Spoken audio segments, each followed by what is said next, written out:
Welcome my viewers. Yesterday PGT level 3 ASTET paper was conducted at different centers in Haryana. In this video I want to solve its English part. तो कल जो paper आपका ASTET PGT ठीक है level 3 के लिए हुआ है, इसके अंदर में इंग्लिश पार्ट है मैं सॉल्व करना चाह रहा हूँ। मेरे पास सेट ए है, ठीक है, सीरीज़ कोड ए है और इसको मैं सॉल्व करना चाह रहा हूँ। और इंग्लिश के इसमें 15 क्वेश्चन आए हुए हैं, क्वेश्चन नंबर 46 से लेकर के 60 तक। और हिंदी सब्जेक्ट का पेपर है वो मेरे हाथ में है, इंग्लिश सब्जेक्ट का पेपर मेरे पास अभी तक पहुंचा नहीं है। मैं इसका इंग्लिश पार्ट भी सॉल्व करूंगा अगर पेपर आएगा मेरे पास। तो क्या है कि इंग्लिश लैंग्वेज का जो कॉमन पार्ट है सभी सब्जेक्ट्स के लिए, इसको मैं सॉल्व कर रहा हूँ। और हिंदी के जो कैंडिडेट्स हैं हिंदी सब्जेक्ट का जिन्होंने पेपर दिया है, उसके अंदर एक ब्लंडर है, बड़ी मिस्टेक है, उसको भी मैं आपको बताऊंगा कि कैसे हिंदी सब्जेक्ट के अंदर जो 89 मार्क्स भी ले जाएगा उसका भी पेपर क्लियर होगा। और वो मैं आपको लास्ट में बताऊंगा। वो ग्रेस मार्क्स आपको सभी को मिलेगी ही मिलेगी, क्योंकि वो एक बेसिक क्वेश्चन है। हालांकि हिंदी मेरा सब्जेक्ट नहीं है, फिर भी मैंने उसको नोटिस किया क्योंकि वो कॉमन मिस्टेक थी। अब क्या है कि समय ना वेस्ट करते हुए मैं क्वेश्चन नंबर 46 पर आ रहा हूँ। Which of the following option express the correct meaning of the sentence given below. Sentence is he is too cute to overlook. Overlook means हाँ होता है टू इग्नोर। और ये टू और टू दोनों ही कंजंक्शंस होते हैं और ये कोरिलेटिंग कंजंक्शंस होते हैं, एक ही सेंटेंस में आते हैं। फॉर एग्जांपल में हम ये बोलेंगे coffee is too, for example coffee is too hot to drink. तो इसको हम इसी प्रकार का ये सेंटेंस है जैसे। तो यहाँ पर आपके ऑप्शन है, option 1 he is too cute and he can be overlook. He is too cute but he can be overlooked. Third is he is so cute that he cannot be overlooked. And fourth is although he is not cute but he cannot be overlooked. तो यहाँ पर जो हमारा right answer ये होगा 3 वाला, he is so cute that he cannot be overlooked। वो इतना ज़्यादा क्यूट है, इतना ज़्यादा अच्छा है या प्यारा है कि उसको हम इग्नोर नहीं कर सकते। अब नेक्स्ट क्वेश्चन है चेंज दी नरेशन। नरेशन का क्वेश्चन है, नरेशन का टॉपिक और एक्टिवाइज पैसिवाइज का टॉपिक, मॉडल्स का टॉपिक, ये सब कॉमन आ रहे हैं यहाँ पर। नरेशन के अंदर Kevin said to mister Copper please be kind to me. तो ये एक इम्पेरेटिव सेंटेंस है और इम्पेरेटिव सेंटेंस के लिए हम जो कंजंक्शन लगाते हैं वो टू कंजंक्शन लगाते हैं इन्वर्टेड कॉमास को रिमूव करने के लिए। तो ऑप्शन में दिया हुआ है Kevin requested mister Copper to be kind to him, Kevin requested mister Copper to be kind to me, Kevin asked mister Copper to be please kind to me, and fourth option is Kevin asked mister Copper that he must be kind to him. तो यहाँ पर आस वाले दोनों option, option number 3 और 4 है वो बिल्कुल wrong है। क्वेश्चन नंबर फर्स्ट है वो हमारा राइट आंसर होगा, क्योंकि क्वेश्चन आंसर नंबर 1 है वो हमारा राइट आंसर होगा। ठीक है, Kevin requested, okay set to को हम रिक्वेस्टेड में चेंज करेंगे। Kevin requested mister Copper, commas को हटाने के लिए हम टू लगाएंगे, to be kind to him. Okay, मी है वो फर्स्ट पर्सन है और मिस्टर कॉपर के अनुसार हिम में चेंज हो जाएगा। अब क्वेश्चन नंबर 48 पर आते हैं। Fill in the blanks with correct form of verb. आपको करेक्ट फॉर्म ऑफ वर्ब भरना है। You had better dash your hands before you eat. अब ये हैड बेटर वाला सेंटेंस है, इसके अंदर हमें पास्ट ही लगाना पड़ेगा। You had better wash your hand before you eat. आपको खाने से पहले अपने हाथ धो लेने चाहिए थे। Question number 49 the word garrulous means. अब ग्रेनुअस वर्ड का सिनोनिम आपको बताना है। First option is talkative, second is abusive, third is violent and fourth is abundant. अब अब्यूसिव है वो गाली देने वाला होता है, वायलेंट है वो हिंसक होता है, अबंडेंट का मतलब जो काफ़ी मात्रा में होता है, और टॉकेटिव यहाँ पर राइट आंसर आ रहा है, ए ऑप्शन है वो हमारा करेक्ट है। Next is arrange the following jumble options in the correct order and then choose the correct option. अब यहाँ पर फर्स्ट में दिया हुआ है टू मैनी, सेकंड में स्पॉइल, थर्ड में the broth, and fourth is cook. अब इसमें मेरे को लगता है कि क्वेश्चन में थोड़ी मिस्टेक की हुई है। थर्ड ऑप्शन में दी ब्रोथ नहीं आना चाहिए, ओनली ब्रोथ वर्ड आना चाहिए, तभी ये सही बन पाएगा। अदरवाइज इसके अंदर आपको ग्रेस मार्क है वो मिलने चाहिए मेरे अकॉर्डिंग। और इसका जो फोर्थ ऑप्शन है वो करेक्ट आएगा, cooks. Okay, cooks spoil too many broth. अब ये आंसर है वो करेक्ट आएगा। द आर्टिकल है वो एक्स्ट्रा दिया हुआ है, इसलिए आप ग्रेस मार्क्स के लिए बोर्ड को लिख सकते हो। ठीक है, कुक ने बहुत सारे सूप हैं वो डिस्ट्रॉय कर दिए।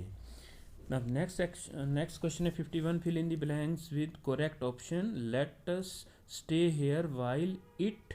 Okay, first option is raining, second is was raining, third is has been raining and fourth is had been raining. तो यहाँ पर let us stay here while it is raining, यहाँ पर रुकते हैं जब तक बारिश हो रही है। Okay, is raining present continuous tense आना चाहिए। 52 है, choose the part of sentence that is grammatically incorrect. आपको इनकोरेक्ट देखना है कहाँ पर है। द थीफ, यहाँ पर द थीफ मेरे अकॉर्डिंग यहाँ टुक की बजाय लुक होना चाहिए। The thief look towards his heel on seeing the police man arrive. तो यहाँ पर जो मिस्टेक आ रही है वो टेंस की ही मिस्टेक आ रही है, और वो लास्ट पार्ट के अंदर आ रही है। और लास्ट पार्ट जो होगा वो इस प्रकार से होगा, the thief look, okay, the thief looked towards his heel on seeing the police van had arrived. Okay, तो यहाँ पर फोर्थ ऑप्शन है वो करेक्ट आंसर आ रहा है, इसी में ही मिस्टेक है। नेक्स्ट क्वेश्चन है 53, choose the part of the sentence that is grammatically incorrect. आपको इनकरेक्ट बताना है। ही has committed a blunder, okay, फिर मिस्टेक एंड फिर टुडे मॉर्निंग। तो ब्लंडर और मिस्टेक एक ही बात होती है। Okay, blunder means big mistake. अब मिस्टेक वर्ड है वो एक्स्ट्रा दिया हुआ है, तो यहाँ पर आपका जो ऑप्शन है वो सी है वो करेक्ट होगा। यहाँ पर मिस्टेक है, ब्लंडर और मिस्टेक में से एक आना चाहिए, तो he has committed a blunder today morning. Next question 54, fill in the blanks with correct form of verb. आपको वर्ब भरना है।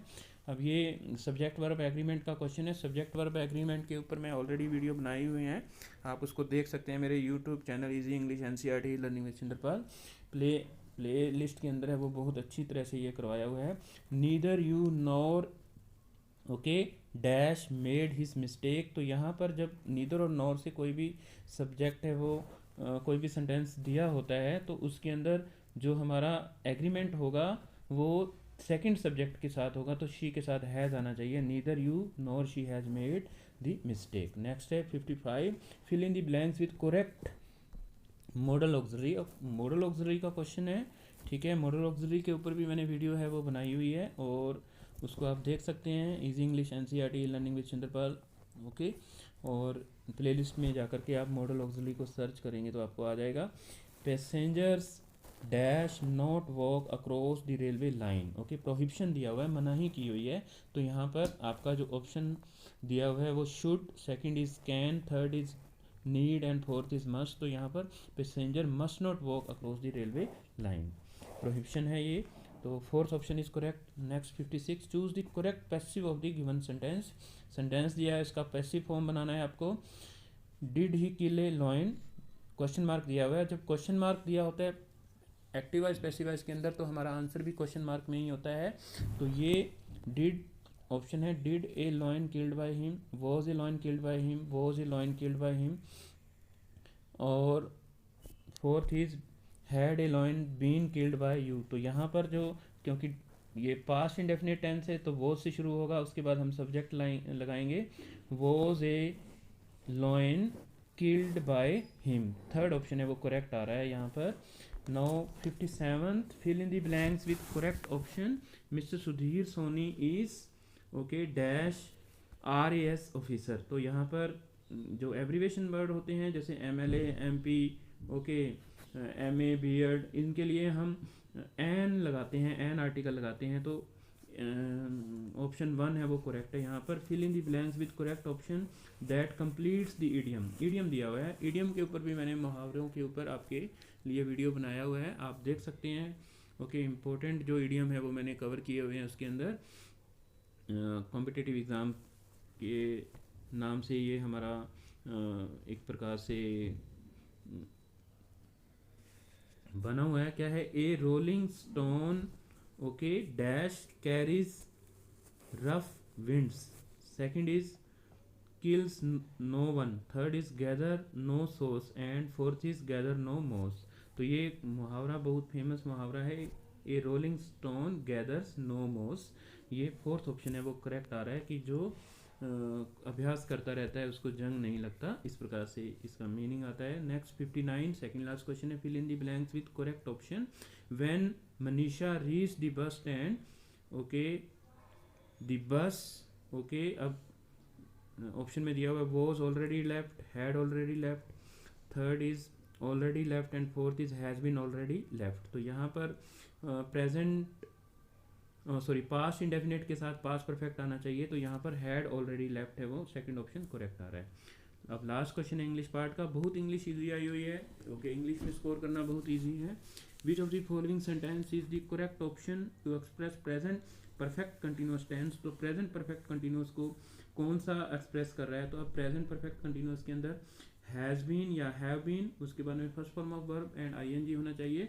तो यहाँ पर जो ऑप्शन है वो सिंस और फॉर में थोड़ा डिफरेंट कंफ्यूजन क्रिएट करने की कोशिश की है, तो यहाँ पर सिंस 2 o'clock है वो वाला ऑप्शन सेकंड है वो करेक्ट है 60th के अंदर। और अब मैं आपको जो हिंदी का जो क्वेश्चन है जिसमें एक ब्लंडर किया हुआ है उसने, ठीक है, क्योंकि चैप्टर है वो 10th क्लास का इंग्लिश का भी चैप्टर है ये, from the diary of Anne Frank. उसके अंदर उसने बोला है कि ये पेज नंबर ए सीरीज के अंदर पेज नंबर है वो दिया हुआ है,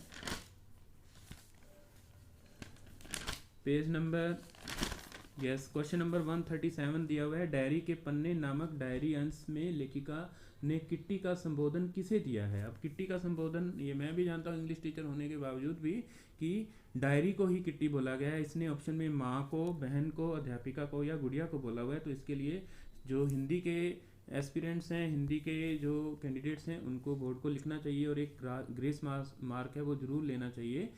तो हिंदी के जो भी कैंडिडेट 89 स्कोर अपने आप स्कोर करेगा वो भी 1 मार्क लेकर के ग्रेस से पास हो जाएगा। इसके अंदर सभी को 1 मार्क है वो ज़रूर मिलेगा, क्योंकि ऑप्शन है वो बिल्कुल 100%, मैं मोर देन 100% 110% श्योर हूँ कि ऑप्शन है वो डायरी को किट्टी है वो बोला गया है। तो ये है आपका हिंदी का जो पेपर के अंदर एक मिस्टेक थी मैंने आपको बताई है। अगर आपको वीडियो अच्छी लगे तो अपने कैंडिडेट्स के साथ ज़रूर शेयर करें, और जो लोग टीजीटी का एग्ज़ाम देने के लिए जा रहे हैं वो भी इंग्लिश किस प्रकार की आ रही है उसको देख करके जाएं ओके, और पीआरटी वाले भी देख करके जाएं, क्योंकि ज़्यादातर इंग्लिश है वो एक जैसे क्वेश्चन हैं वो आते हैं। तो अगर वीडियो अच्छी लगे तो अपने दोस्तों के साथ ज़रूर शेयर करें। Thank you so much.